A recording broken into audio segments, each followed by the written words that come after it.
this one, the science and the supernatural. So I've noticed some curiosities running around in life, some oddities, such as, for instance, have you ever noticed you go into a lift that there's rarely a 13th floor? Right? The 13th number is considered unlucky, right? The 10% of the population suffers from this phobia that I'm not going to try and pronounce, right? It's just fear of Friday the 13th, right? So 85% of elevator panels apparently do not have a 13th floor. It doesn't mean it doesn't exist. They just kind of skip the number. So if you're on the 14th floor, that's actually the 13th, right? But don't tell commercial and residential tenants that refuse to occupy properties on this 13th floor. Interesting. So, right? So they just pretend it isn't there, right? So we have curious behaviors also in professional athletes. So let's say Nadal, the tennis champion, he goes through very specific rituals, like he aligns his drink bottles in very specific patterns, and he goes through all these specific behaviors before a competition. Usain Bolt, the famous Olympian sprinter champion, he always points to the sky before a competition, which isn't quite as intense as this. But then also Michael Jordan, the arrow is pointing out his Tar Heels university gear that he wore under all his professional gear for his entire professional career. For luck, right? For someone of that caliber, it's just like, oh wow, so Michael Jordan wanted just a little edge, right, to do that stuff. And I can relate to a degree, not that I'm a professional athlete anywhere near this caliber, but just that I've been cycling for ages. So I'm from New Mexico. There's lots of mountain biking trails and stuff, and I noticed, you know, for periods of time when I would wreck a lot, I would get excited after a couple of days. Hey, I haven't wrecked in a couple of days, and what would happen? I would wreck. So just by conditioning, because I was bleeding so much, when I said, gee, I haven't wrecked in a couple of days, I just started shutting up, or I did something suitable, right? But so we all have encounters that are a bit intriguing or different or strange. And some of us, we do suffer from that feeling.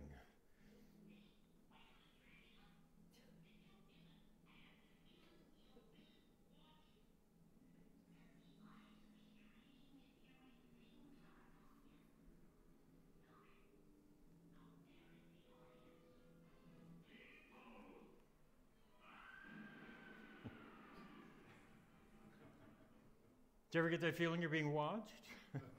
Right? It's the sense of staring. Most people claim to have turned around to find that someone was staring at them, or to have stared at someone from behind who then turned around and looked back at them. A scientific name for this phenomenon is scopisthesia, from the Greek words for looking and knowing.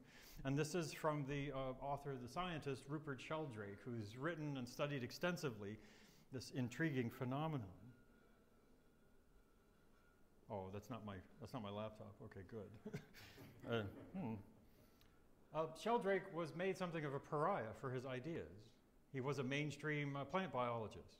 But when he started publishing his ideas about what's the mechanism that this sense of staring is based on, for instance, this is an editorial by Maddox, the senior editor for Nature, a preeminent scientific journal. In 1981, he basically said his book is the best candidate for burning there has been for many years. His views can be condemned in exactly the same language that the Pope used to condemn Galileo. He's a heretic.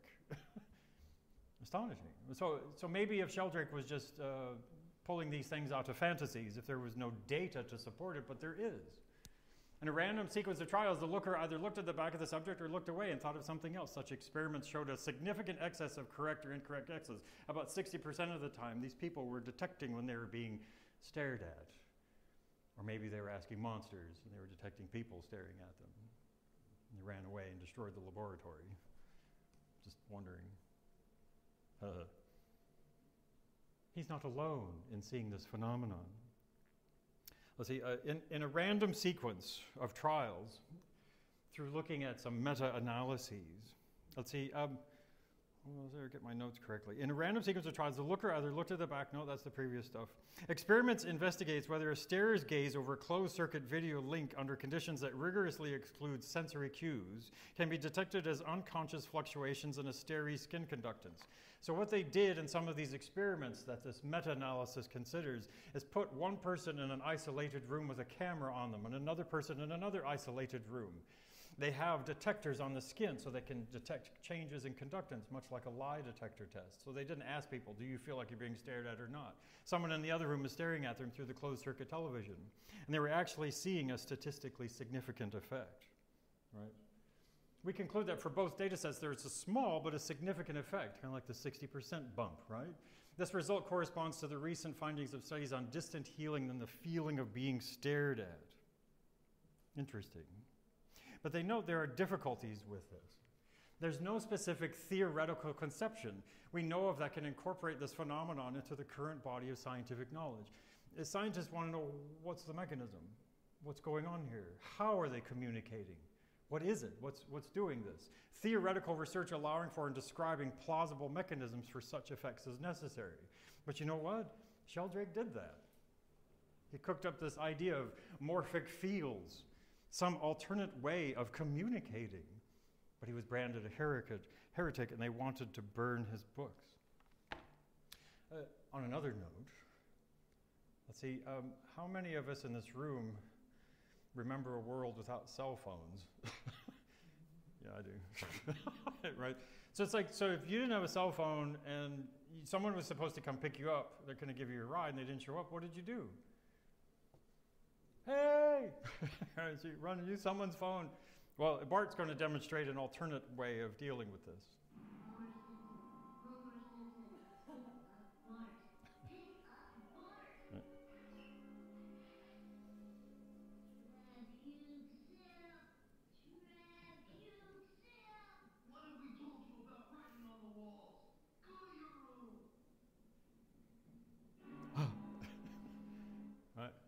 So we're clearly talking about telepathy, right? The supposed communication of thoughts or ideas by means other than the known senses.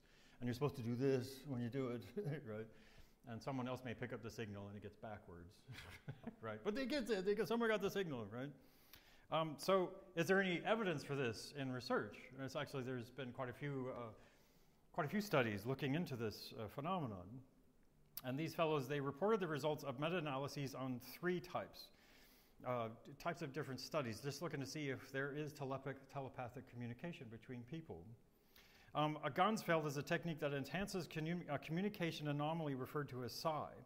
It's like putting people in a sensory deprivation mode or something, or so isolating what they can hear, isolating what they can see, getting them to just clear their thoughts. There's also another technique, non-Gansfeld noise reduction, and then there's a standard free response. There's no noise reduction. The mean effect size value of the Gansfeld database was significantly higher than the mean effect of the non-Gansfeld. So they showed statistically significant effects for telepathic communications. So people were picking up signals that they shouldn't have otherwise. I don't know if they were doing this, but it seemed to work if the recipient had cleared their mind. And so just the whole Gansfeld thing seems a bit odd. So what they do is they cut ping pong balls and tape them over your eyes. And they isolate sounds, you can't hear stuff, so sort of isolate you.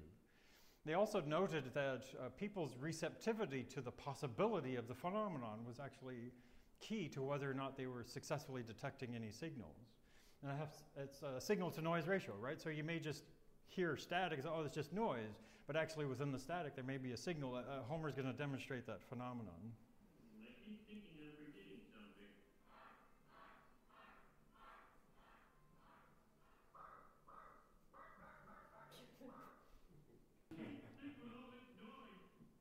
So he's confusing the signal and the noise, right? So the signal is, you're forgetting Bart, right? It's like, there's all this noise.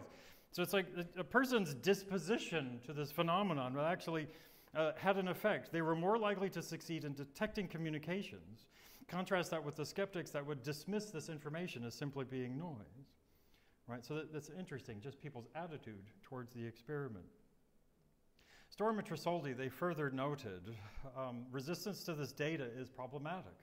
We emphasize how important it is to free up this line of investigation from unwarranted skepticism and hasty judgments so that these anomalies might be treated and investigated. So they're basically saying there's a phenomenon here. We're seeing statistically significant effects for something is happening. We don't know how it's working, but something's going on here. But there's a typical knee-jerk response to this. They say it's impossible. Right, so they just disregard, in general, mainstream researchers will just disregard the stuff despite the empirical evidence to the contrary. And part of the reason why is because, like the previous authors are talking about regarding sense of steering, what's the theoretical framework? What's going on? How are people doing this? How is this working? So way back in, I think it was 1978, This was Balanovsky and Taylor. They presumed that the only possible way for this to happen is electromagnetic signals, right? So they figure it's like if there's some psi communication or a sense of steering or something like that, then there must be basically radio waves coming out of your noggin. So they put people's noggins into EM detection mechanisms, and they would measure it while they're trying to send signals, right? And they said they couldn't detect anything. They couldn't pick up any ESP fields whatsoever. And they basically used that to say there's no reality to this phenomenon. They say our aims was to search for unusual EM radiation emitted by these subjects. And if there's no signals coming out, then there's nothing happening. Then it's just a fantasy. And that's essentially what they were saying. The consistent absence of any unusual EM radiations causes us to question this paranormal nature. They're saying it just doesn't, it's not happening. But that doesn't respond to the empirical data that says something's happening. They're just saying, well, this is a possible mechanism. I would say that that suggests that's not the mechanism, that there's something else, right? But also found it interesting that they were presuming that it has to be electromagnetic radiations. Well, if it wasn't for this fellow, we wouldn't really know much about them. Right, so James Clerk Maxwell, he formulated these beautiful formula. Anyone recognize these?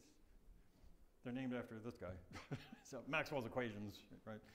So Maxwell, these equations formulated relationships between electricity and magnetism, right? Further connecting visible light with the invisible and previously completely unknown phenomena of radio waves, which is very handy for us because if you do use a cell phone, it's because he discovered the radio waves that carry the information, right? Nobody knew they existed. There may be whole other mechanisms, whole other phenomena that exist that we don't know a dang thing about, much like electricity, magnetism, and radio waves that we benefit from today, right? Prayer. There's been a lot of studies on prayer. Does it have a clinical effect, for instance?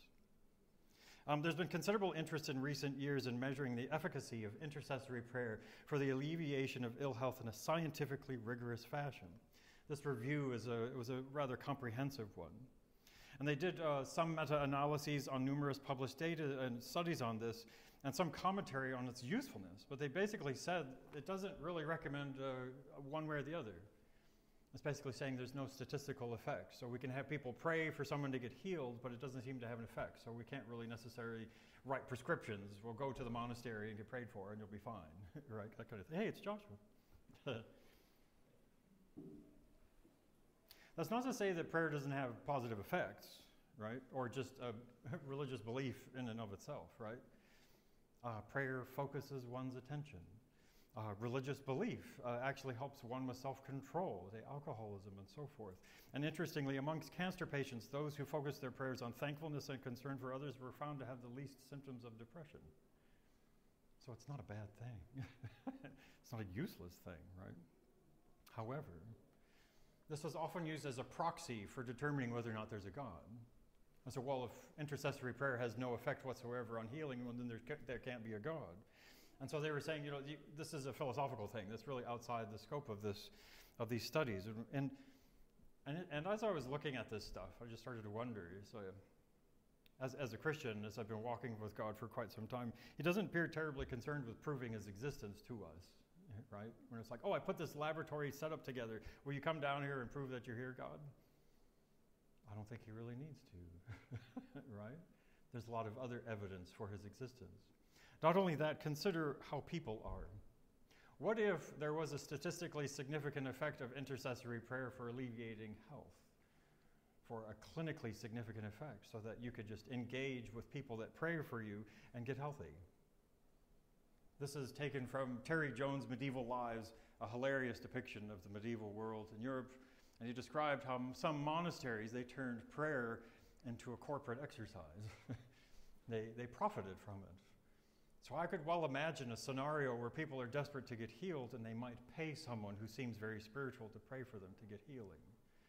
So I would propose that there are multiple reasons why there is no statistically significant effect from a clinical perspective for intercessory prayer.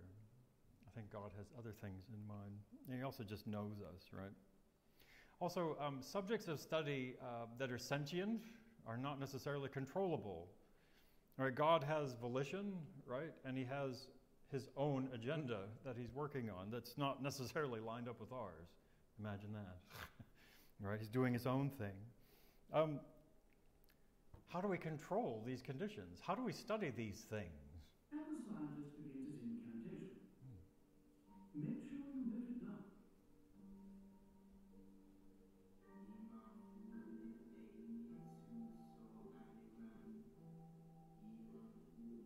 There's our spirit. He appears to be in some distress. Perhaps he's missing colleagues or loved ones back at home. He may be even missing you. Do you know his name? Now let's see exactly what a ghost can do under controlled conditions. Can a spirit pass through a solid surface? Oh,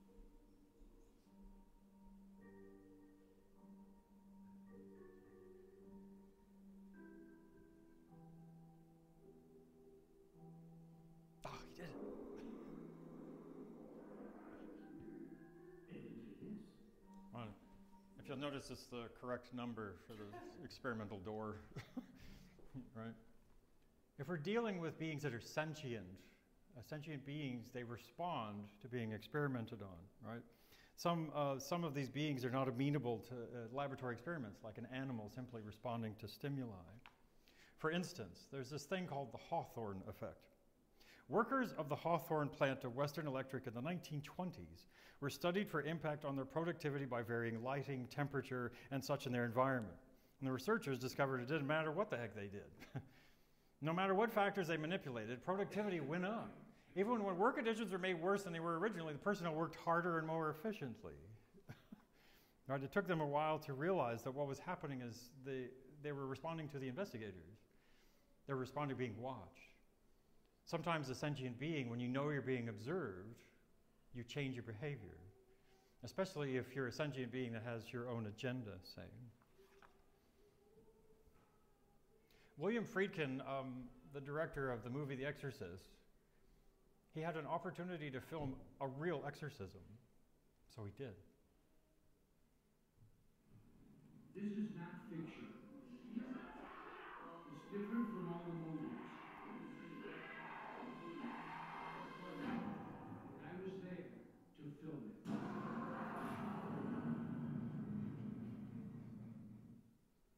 The exorcism itself was a bit interesting, but what I found fascinating is he showed the video of a real exorcism to neuropsychiatrists and neurophysiologists and surgeons. And some of them had some very interesting things to say. For instance, Dr. Jeffrey Lieberman, director of the New York State Psychiatric Institute. I've never believed in ghosts or that stuff, but I've had a couple of cases, one in particular that really just gave me pause. There was a young girl in her 20s from a Catholic family in Brooklyn, and she was referred to me with schizophrenia. She definitely had bizarre and psychotic-like behavior, disorganized thinking, disturbed attention, hallucinations, but it wasn't classic schizophrenic phenomenology. She responded to nothing. Usually we get something, but there was nothing. We started to do family therapy, and all of a sudden, some strange things started happening. Accidents, hearing things. I wasn't thinking anything of it, but it unfolded over months. And one night, I went to see her and then conferred with a colleague, and afterwards, I went home and there's a kind of blue light throughout the house. And all of a sudden, I had this piercing pain in my head, and I called my colleague, and she had the same thing. This was really weird.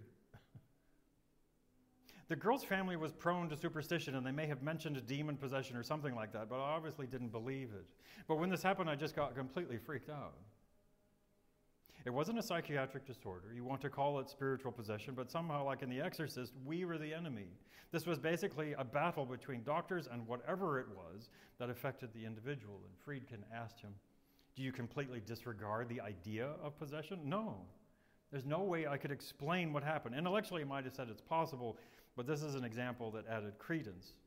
And incidentally, after Friedkin showed these neuropsychiatrists the video of the exorcism, Lieberman declared immediately before saying anything, to be perfectly blunt, this is unconvincing that there is anything supernatural or excused from the laws of nature as we know them. He further showed this video to, as I said, neurosurgeons, and some of them had interesting things to say. Can I go out reading? No. So something is happening to her, it's clear. But maybe she puts into it the religious context in which she grew up. Because they believe, obviously, they know what's wrong with her. She's possessed by the devil. So this doctor further said it looks like something authentic. She is a caged animal. I don't think there's a loss of consciousness or contact because she's in contact with the people around her. She appears to respond to the people who talk to her. It's a striking change in behavior. I believe everything originates in the brain. The brain. There's a lot of recent work, this is from 2020, where they're sticking people into MRI machines and having them, let's say, recite religious documentation or go through some sort of spiritual meditation, and they just find that religious subjects, they activate spatially distinct regions of the brain that they don't see in non-religious subjects. The religious experience was not an emotional experience nor an arousal comparable to that of the happy state which we observed in the non-religious subjects. Admittedly, we used highly standardized stimuli to identify a neurobiological correlate of the concept of religious experience in this study. These structures of the brain are shown to correlate with certain religious functions, and some have even suggested that stimulation of key areas can trigger supernatural sensations. Michael Persinger, he was well known for creating a device called the God helmet back in the 80s. His God helmet could focus electromagnetic fields penetrating deeply into the brain. By targeting the temporal lobes, Persinger found that the resulting micro-seizures could produce spiritual experiences of people of no religious beliefs. And he's published quite a few articles on this over the years. And I like to say that a lot of his work focuses on the temporal limbic regions of the brain. These observations of correlations between specific brain regions and supernatural experiences have not gone unnoticed. And this review by McCrae and Whitley, they discuss this at great length. Is this a portal to the divine, or are people just sick? Or do they just have a damaged brain? McCrae pointed out how revisitation of historical accounts for prophets and gurus holds some similarity to temporal lobe epileptic seizures. These fits typically last 2 to 3 minutes. The person remains awake but loses touch with reality, staring ahead while motionless or performing automatisms such as repetitive gesturing.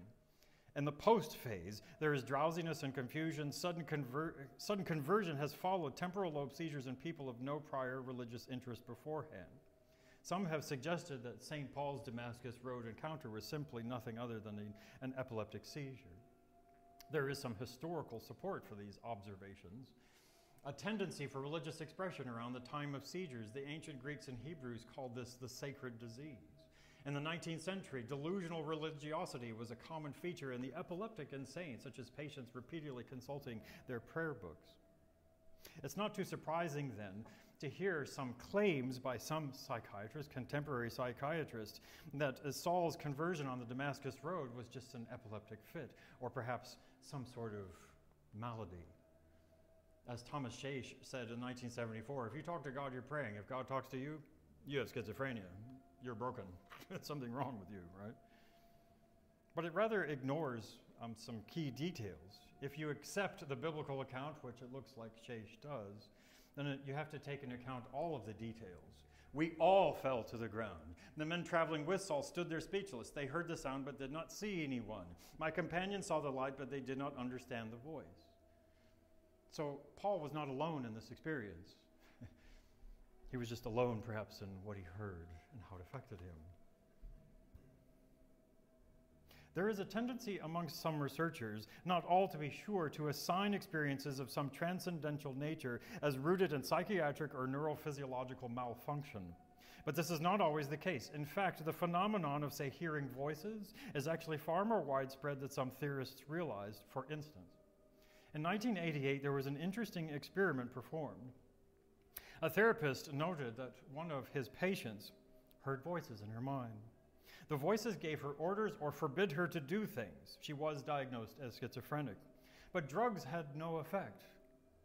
And in fact, she didn't like taking the drugs because they had an unpleasant side effect. Does anyone have any bipolar friends, say? that take their medication. I've had bipolar friends, they take their medication, they hate it because it's like they feel like wood. They have no feelings. But so after not taking her medication, she started to talk about suicide. And of course, her therapist was concerned.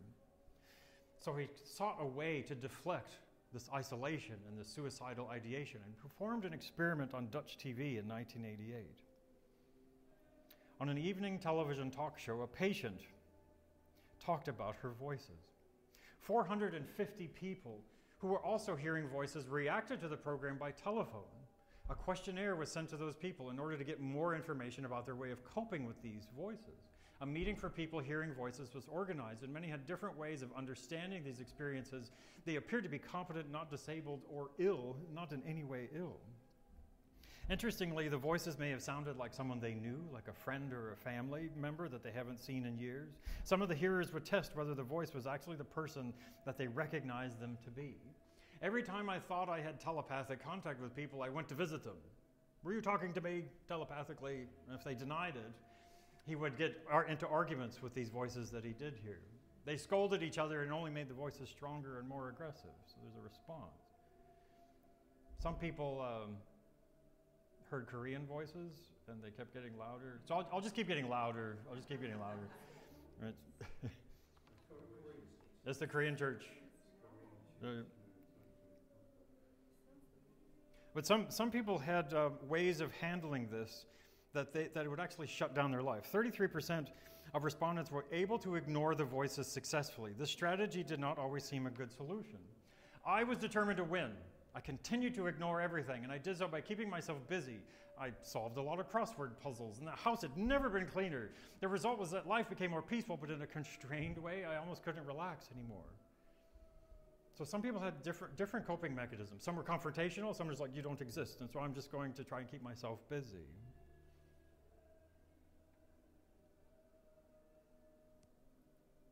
Dr. Shawn.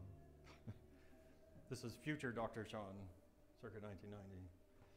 I was in an intensive rehabilitation center where part of the induction was they shaved your head. That's why I have such a fashionable hairstyle, right? And fashionable Chuck Taylors, right? I was in a place called Estes Park, Colorado.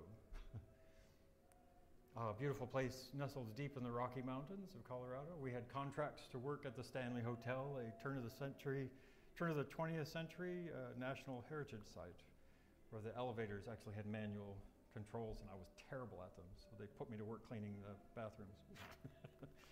Right. I was an atheist at the time. I was not raised Christian at all. So when an elderly fellow came around to our cottages, he gave us Bibles. And this fellow, Galen Perrick, did so. I don't know if you can read this, but it says 29th day of January, 1990. So I kept that Bible, not because I was interested in Christianity. I thought it was quaint that he was trying to convert me because I had life all figured out. That's why I was in rehab, right?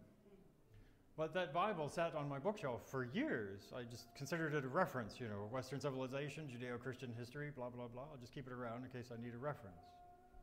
Well, in 1994, I started going through some extraordinary experiences where I started hearing voices. I started having conversations with these voices, and I did not know quite what it meant. Along the way, what I did is I thought, wow, there seems to be a Christian-esque atmosphere to some of these interactions. So I thought, well, maybe that thing has something handy. Maybe there's an index in the back that says you wear garlic around your neck at night and the voices will stop talking to you or something. Because I had no sense of control. I don't know what the heck's going on with me. Well, it just so happened that when I opened this Bible, I opened up to Matthew chapter 12, verse 31, that says, blasphemy of the Holy Spirit's an eternal sin that can never be forgiven. Any sin can be forgiven, but not this one. So I was curious, what is it? Right? Tell me more. And as I was reading through this Bible thing in the Gospels, I started recognizing, the crucifixion is an offer of a relationship. So at the time, I had my own theory of life, the universe, and everything, and a centerpiece of it was the value of relationships, that the most valuable things we have in life are relationships. So when I saw the crucifixion and Christ's sacrifice as an offer of relationship, it just seemed natural to respond. So I got on my knees and said, Jesus, I love you. And I'll never forget what happened at that moment. I heard a bell ring, ding, and I heard a voice declare, I give you your life back. So at the moment, I was just like, that's weird, right? Because I mean, I'm hearing so many strange things, so I just put it on the shelf with all the spiritual zoo stuff, because I have no idea what that meant. I did not know. It wasn't until sometime later when I was reading my Bible that I read this verse. If you cling to your life, you will lose it, but if you give it up, your life for me, you will find it. And that was consistent with what I heard.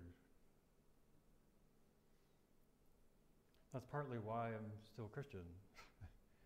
I see consistency between my personal experiences and what the Bible says, the biblical worldview, right? There are instances for say, oh no, let's talk about that first. Yeah.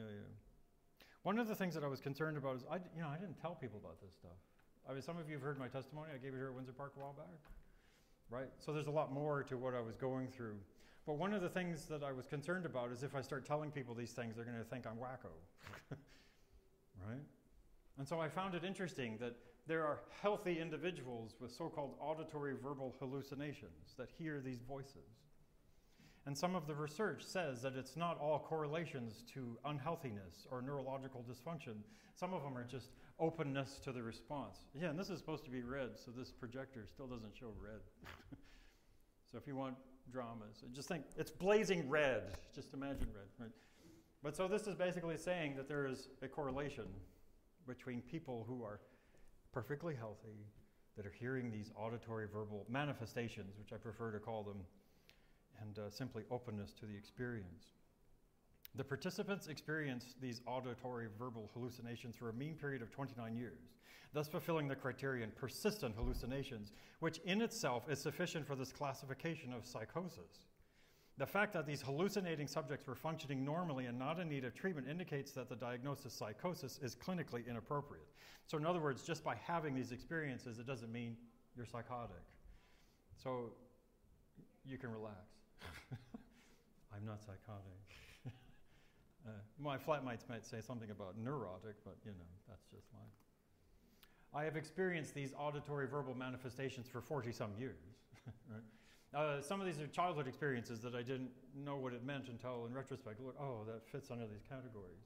Right, with varying degrees of intensity and frequency, varying modes, sometimes just disembodied. There's no body attached to them, and some of them come from my tummy, which made me wonder, is just an undigested ham sandwich, right? Or am I actually hearing something talk at me? And this is still ongoing, right? And like I said, this is partly why I'm still Christian. It's consistent with this worldview. And that's kind of what we all need. We need some consistency between the way we see the world, the way we experience it, and what the Bible says, right? And so the voices from this tummy thing, I just kind of put on the shelf. I get another wacko thing. I don't know quite what this means. But I'll never forget reading the Bible in this particular episode, and I found something interesting. This is the episode with the demon-possessed slave girl that was being used to predict the future in the book of Acts. She was a fortune teller who earned a lot of money for her masters. She followed Paul and the rest of us shouting, "These men are servants of the Most High God, and they have come to tell you how to be saved."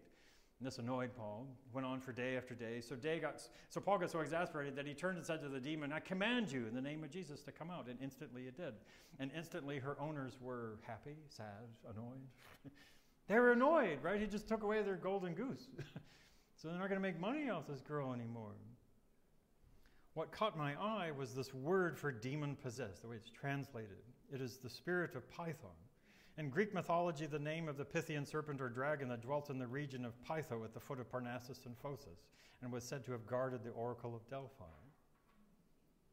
It is sometimes translated as ventriloquist. That's a very specific word.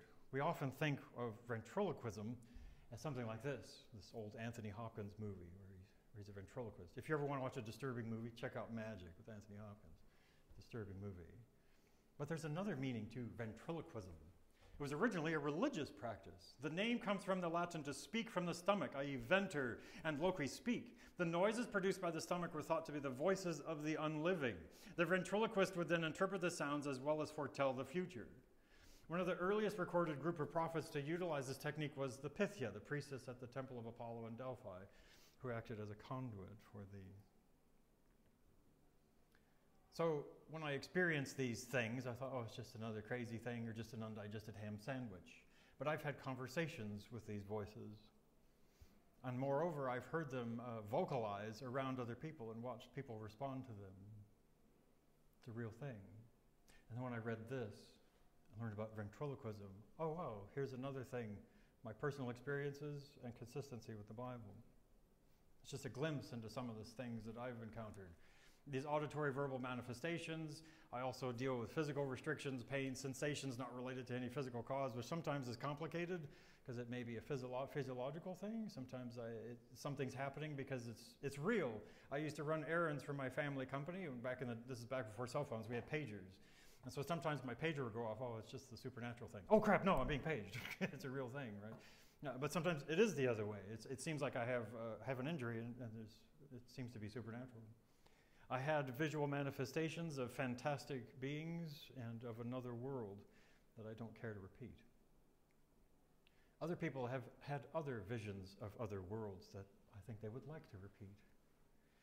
Dr. Eben Alexander, in the fall of 2008, after 7 days in a coma during which the human part of my brain, the neocortex, was inactivated, I experienced something profound that it gave me a scientific reason to believe in consciousness after death. Dr. Alexander had a near-death experience that had a profound effect on him. Also, under clinical observation, his entire cortex was shut down. Apparently, he contracted a rare bacterial meningitis, and as far as he knew, no one had traveled to this dimension he encountered while the cortex was completely shut down, and he was under minute clinical observation. The cortex is basically all this. It was just off, and includes the interesting temporal lobe, seemingly correlated with supernatural experiences. Recall observations of connections between temporal lobe epilepsy and spiritual experiences. These are all over the place. Epileptic seizures may increase, alter, or decrease religious experience, temporal lobe epilepsy. Special case of religious conversion may occur in psychosis related to neuropsychiatric disorders, particularly temporal lobe epilepsy. Neurophysiological explanation is that spiritual feelings arise from false signals sent by the limbic system during stress or seizure to the temporal lobe. His temporal lobe was off, according to the clinical observations underway. Near-death experiences have some interesting characteristics that are consistent across all the encounters. No evidence to suggest that cultural backgrounds, geography, or religiosity substantially alter these characteristics. Gender differences don't seem to influence these things. Neither do socio-demographic variables, education, marital status, employment. Duration and the causes of these dysfunctions, traumatic or non-traumatic injury, don't appear to influence how they pan out, what they see. A higher frequency of temporal lobe dysfunction was found in patients with these NDEs, although this dysfunction might simply have been to just how severely they were injured, say. Anecdotal reports of accurate external world descriptions occur during clinical death with a flatline EEG. The brain is off. Some authors have questioned the causative relationship between cortical activity and consciousness, speculating whether consciousness might be a disembodied entity rather than a physical product of the brain. Oh boy, what does that mean? Right? It suggests something else about the brain. Transcendental experiences occur in people with neither faith nor neuropsychiatric morbidity. It seems that insult to brain tissue may be an abrupt means of access to a world unknown. It's like opening a window. Of course, I am not recommending, neither are they, that you should go bash yourself with a bat so you can see the Lord. Right? No, don't do this at home. But by accident, some people have had such experiences. And the suggestion is the mind is separate from the brain. Brain structures are not the source of consciousness, contrary to a reductionist materialist worldview. They're merely a vehicle for consciousness, provide mechanisms of interaction with the material world. And damage can distort, inhibit, or expand these perceptions. It is not consciousness itself, per Dr. Eben Alexander and compatriots. Right? That's just an example of scaffolding. But there's a complication with this. What's the theoretical framework? How does it work? How do minds communicate without electromagnetic radiation, without cell phones? And if you do this, it comes out backwards. Right? What's the trick? Theoretical research allowing for and describing plausible mechanisms is necessary if this is going to move into mainstream science, and yet it's been done. And Sheldrake was labeled a heretic. What's going on here? Even Alexander, he encountered this as he was sharing his stories with his clinical friends. The looks of polite disbelief, especially amongst my medical friends, who'd made me realize what a task I would have getting people to understand the enormity of what I had seen and experienced that week when my brain was shut down. And he had a suggestion as to why. The castle of an old scientific theory begins to show fault lines. No one wants to pay attention at first. The old castle simply took too much work to build in the first place, and if it falls, an entirely new one will have to be constructed in its place. We've done too much work so far, so we don't want to just chuck everything, right? But I don't think it's necessarily science itself that's the problem. As I was going through all this, I was reminded of a book by Thomas Nagel. Thomas Nagel, the atheist philosopher, wrote a book, Mind and Cosmos, Why the Materialist Neo-Darwinian Conception of Nature is Almost Certainly False. Nagel argues that consciousness, cognition, and value cannot be adequately accounted for by reductionist materialism. If human beings are nothing but complex gene replicators, there's no reason to think that we possess any capacity to get outside of ourselves and understand the world beyond what is immediately required for survival. I claim we're running into a philosophical boundary. It's not science that has these problems. There's a philosophical thing that's constraining what is considered scientific, despite the empirical data. Science neither denies or opposes the supernatural, but ignores the supernatural for methodological reasons. Of course, methodological naturalism does not restrict our study of nature. It just lays down which sort of study qualifies as scientific. The famous Dover trial, the Intelligent Design Trial in America, 2005, Judge John Jones explains why intelligent design, as he sees it, does not count as science. We find that it fails. It violates the centuries-old ground rules of science by invoking and permitting supernatural causation. Can't do that. So there are referees running around saying you can't do that in science. Not because it's unscientific, but because it's philosophically unacceptable. There are examples of this all over the place, but some of them just regarding history in the Bible. Has anyone heard of the theory of Deutero-Isaiah? So Deutero-Isaiah, the theory that two or more authors wrote the book of Isaiah due to changes in tone and style, while also sidestepping the complications of the prophetic mention of Cyrus. How many years before he was born? And if you want to see an example of this, go to Wikipedia. And sometimes if you want to see what's happening with Wikipedia, go to the talk pages and see the discussion that goes on. Some of it can be quite entertaining and some revealing. Regarding this entry about Isaiah, one editor said, it's preposterous for historians to claim that a 10th century manuscript describes troop movements from Operation Barbarossa and gives names of all generals involved in the conflict. That's from World War II, incidentally. Historians will default to forgery for that manuscript by the very requirements of the historical method. It's ludicrous to state it as empirical science. Someone came back with this, but why would the accurate mention of future events in Cyrus's name automatically mean that Isaiah did not write this stuff? If Isaiah was indeed a real prophet, why would accuracy rule out his authorship? Are there any inconsistencies in the book of Isaiah that would preclude single authorship? Is there other evidence? No.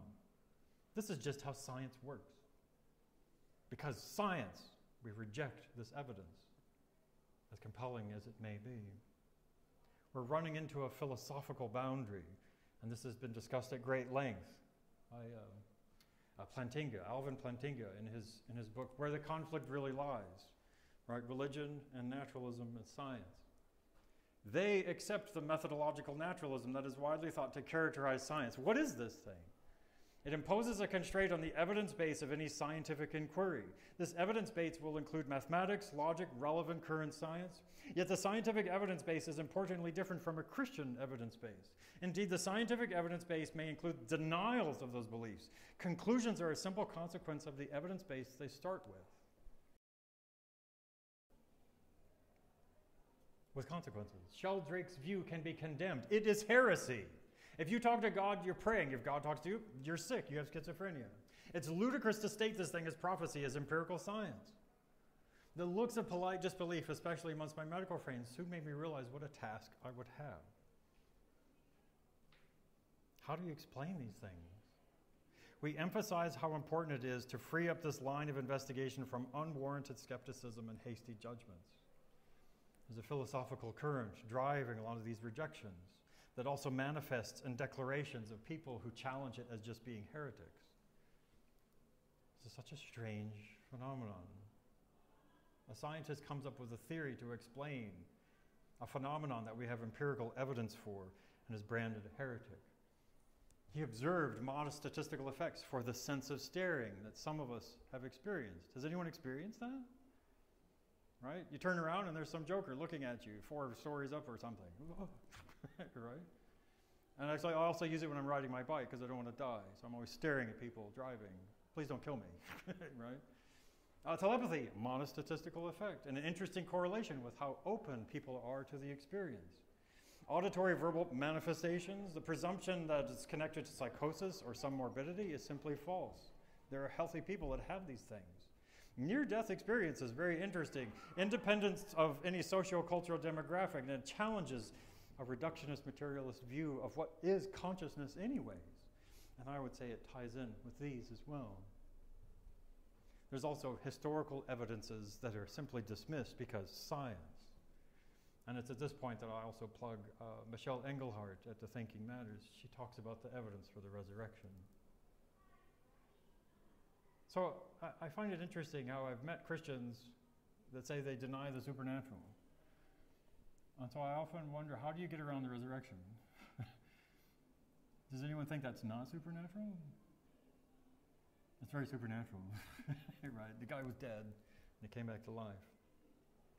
All the same, though, this data awaits an explanatory theoretical framework that will likely require some enlargement of acceptable empirical evidence beyond the confines of methodological naturalism. In other words, what we're asking for is heresy, scientific heresy. That doesn't change the fact there's evidence for something going on. So, I am a New Mexican. Did I mention that at some point? I'm a New Mexican. So I always torture people with views of lovely Mexican food because New Mexicans, our food is the best in the world. We're snobs. We're very biased, but it's true. It's the best food in the world.